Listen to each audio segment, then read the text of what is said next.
Isaac Newton කියන්නේ ලෝකයට ලොකු බලපෑමක් කළ විද්‍යාඥයෙක්. එයාගේ ජීවිතය ඇතුලේ තිබුණු අපි ගොඩාක් දෙනෙක් නොදන්න අමුතු අපූර්ව කාරණා 10ක් අද මම ඔයාලත් එක්ක බෙදා ගන්නයි මේ සූදානම. අපි දැන් එංගලන්තයේ ලින්කන්ෂයර් ඉඳන් අයිසෙක් නිව්ටන් ඉපදුණු වූල්ස්ට්‍රොප් මැනාවල තියෙන එයාගේ ගෙදරට යන්නයි මේ සූදානම. එදා වගේම අදත් හරිම සුන්දර නිදහස් ප්‍රදේශයක් තමයි නිව්ටන් ඉපදිච්ච මේ ප්‍රදේශය. හරි. ඔන්න දැන් අපි ආවා නිව්ටන්ගේ ගෙදරට. එහෙමනම් අපි දැන් කතා කරමු මොනවද අයිසෙක් නිව්ටන්ගේ ජීවිතයේ සිද්ධ වුණු අපි ගොඩාක් දෙනෙක් නොදන්න අන්න ඒ කාරණා කියලා. පළවෙනි කාරණය. නිව්ටන් සාක්කුවේ දාගෙන ගිය මේ අපූර්ව නෝට්බුක් එක ගැන ඔයාලා ගොඩාක් දෙනෙක් දන්නේ නැහැ. ඇත්තටම මොනවද මේ නෝට්බුක් එකේ ලියලා තිබුණේ? මේ නෝට්බුක් එක එයා ලියන්න පටන් ගත්තේ එයාට අවුරුදු 17ක් විතර වෙනකොට. ඒ කියන්නේ 1659 දී. මේකේ ප්‍රමාණය කිව්වොත් හරියටම අලුත් ස්මාර්ට් ෆෝන් එකක තරම්. හරිම හොරුබුහුටි එකක්. මේකේ තියෙන්නේ අධ්‍යාපනික කෙටි සටහන් විතරක් නන් නෙවෙයි. නිව්ටන් කලාකාරයෙක් කියලා මේ පුංචි නෝට්බුක් එක අපිට ඔප්පු කරනවා. විවිධ පාට වර්ග හදාගන්න ආකාරය ඔහු මේ නෝට්බුක් එකේ හරිම ලස්සනට ලියලා තියෙනවා. ඔයාට අහසේ නිල් පාට ලබා ගන්න ඕන නම් බෙරි වර්ග වගේ පළතුරු කොහොමද පාවිච්චි කරන්න කියලා එයා ඒ පොතේ ලියනවා. ඒ වගේම ඇම්බර් වලින් කෙස්වල වර්ණය වෙනස් කරගන්න හැටි, බැටළු ලේ වලින් රතු පාට හදන හැටිත් මේ පොතේ හරි අපූර්වට විස්තර කරලා තියෙනවා. ඒ විතරක් නෙවෙයි, ඇස්පෙනීම දුර්වල කරන දේවල් වගේම ඇස්පෙනීම වැඩි කරන දේශීය බෙහෙත් ගැන එයා මේ පොතේ හරි අපූර්වට ලියලා තියෙනවා. මේ බලන්නකෝ විවිධ වචන විවිධ මාතෘකා ඔස්සේ මේ පොතේ ලස්සනට පෙළ ගහලා තියෙන හැටි. 1659 දී මේ පොත නිර්මාණය කළ ආකාරයටම අදත් ඔයාට මේ පොත බලා ගන්න පුළුවන්. දෙවෙනි කාරණය. 1693 අවුරුද්ද වෙනකොට නිව්ටන්ගේ වයස හරියටම අවුරුදු 50ක්. මෙන්න මේ කාලේදී නිව්ටන් තදබල මානසික රෝගයකට ගොදුරු වෙනවා. මුල් යුගයේදී එයා රසායන විද්‍යා පරීක්ෂණ කළා.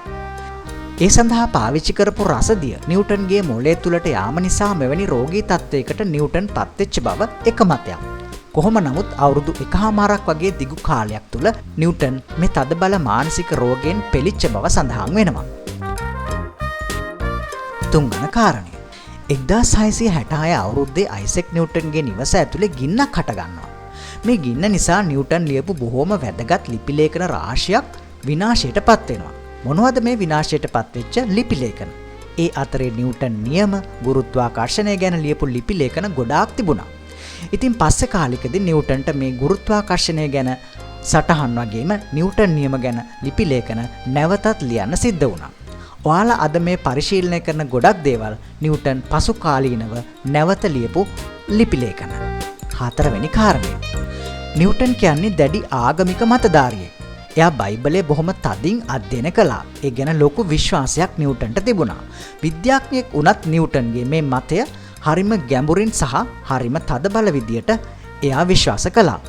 ලෝකයේ අවසානය සිද්ධ වෙන්නේ 2060 අවුරුද්දෙන් පස්සේ කියලා තමයි නිව්ටන් ඒ කාලේ සඳහන් කරලා තිබුණේ.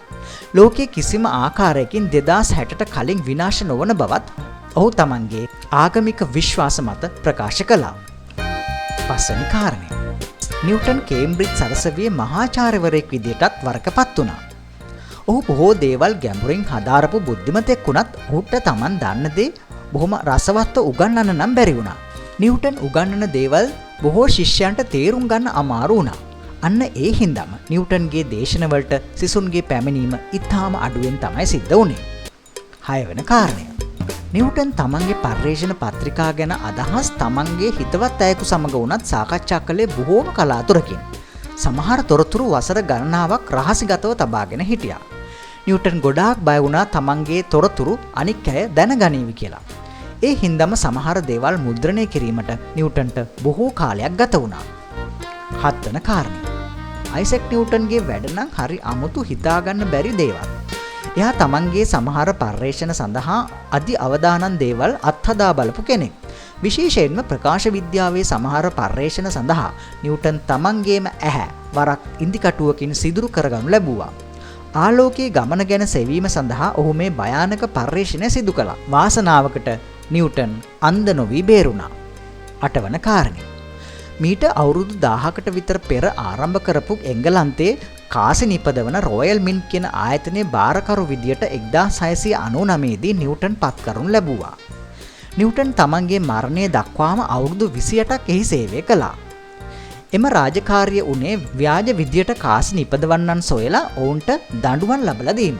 එම සමහර දඬුවම් මරණීය දණ්ඩනය තරම් බලවත් වුණා.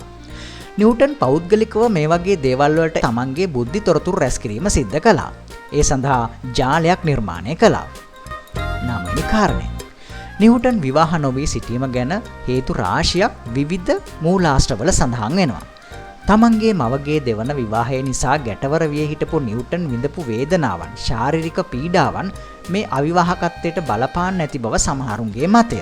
ඒ වගේම නිව්ටන්ගේ තිබිච්ච දැඩි ආගමික විශ්වාස, හුදකලාවට ඇති ප්‍රියමනාප බව වගේ කාරණාද මේ සඳහා හේතු වෙන්න ඇති. ඒ විතරක් නෙවෙයි නිව්ටන් තමන්ගේ පර්යේෂණ කටයුතු වලට හැර වෙනත් කිසිම දෙයක් සඳහා උනන්දු වෙච්ච පුද්ගලෙක් නෙවෙයි. තමාට අවුරුදු 19 දී තමන්ගේ අම්මා තමාව අත්හැර යාමත් මේ සඳහා හේතු සාධක වෙන්න ඇති කියලා සමහරු කියනවා. 10 වන කාරණය. නිව්ටන්ගේ අම්මට අවශ්‍ය වුණේ තමන්ගේ පුතා හොඳ ගොවියෙක් බවට පත් කරන්න. ඒ නිසා ඇය නිව්ටන්ව පාසලෙන් ඉවත් කරලා වසරක පමණ කාලයක් තමන්ගේ ගොවිපලේ වැඩ සඳහා යොමු කළා.